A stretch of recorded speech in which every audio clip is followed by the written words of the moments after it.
Hyderabad police commissionerate పరిధిలో ఈ ఏడాది సైబర్ నేరాలలో 297 కోట్ల రూపాయలను ప్రజలు పోగొట్టుకున్నారని సిపి ఆనంద్ చెప్పారు.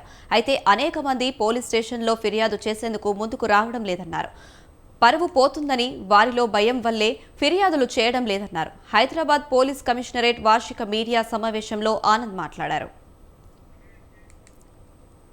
కానీ డబల్ హ్యాండ్ రైటింగ్ వచ్చే ఫిర్యాదులపై స్పందన బాగా పెరిగిందని ఆనంద్ వెల్లడించారు. పోలీస్ కమిషనరేట్ పరిధిలో అందుతున్న ఫిర్యాదుల్లో చోటామోటా చోరీలు, ప్రమాదం కేసులు ఉన్నాయన్నారు. గతంలో కాకుండా ఇప్పుడు ప్రతి చిన్న నేరానికి ఎఫ్ఐఆర్ నమోదు చేస్తున్నట్లు సిపి చెప్పారు. కాగా 85% కిడ్నాప్ కేసులు పెరిగాయన్నారు. సెల్ ఫోన్ల చోరీల సంఖ్య పెరిగిందని తెలిపారు.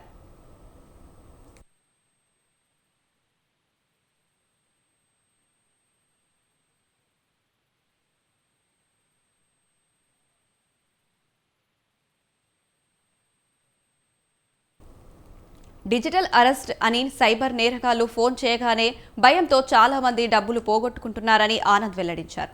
బ్యాంకు కరెంట్ ఖాతాల ద్వారా సైబర్ నేరాలు పెరుగుతున్నాయన్నారు.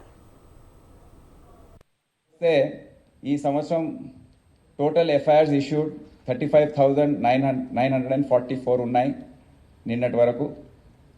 గత సంవత్సరంతో పోల్చుకుంటే అది 25,488 ఉంది. దాదాపు 40% ఎఫ్ఐఆర్స్ ఇష్యూ అయ్యాయి ఈ సంవత్సరం.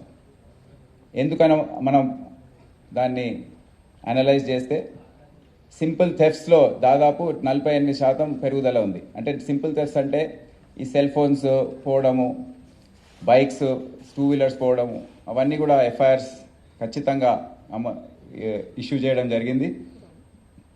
యాక్సిడెంట్ కేసెస్లో కూడా దాదాపు 30% పెరుగుదల ఉంది.